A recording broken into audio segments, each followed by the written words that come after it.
दोस्रो कुरा नेपालमा राज संस्थाले एकीकरण गरेको देश हो, कुनै झोलेले गरेको देश होइन।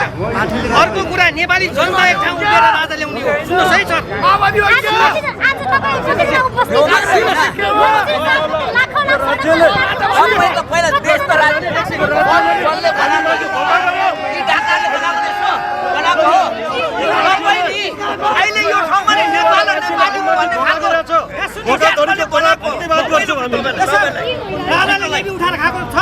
छैन।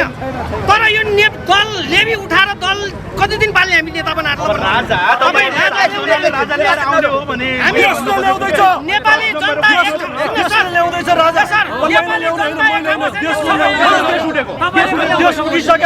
तपाईले नदेखेर हुन्छ।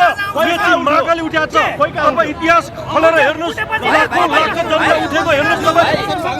तपाईँ यो देशको सत्ता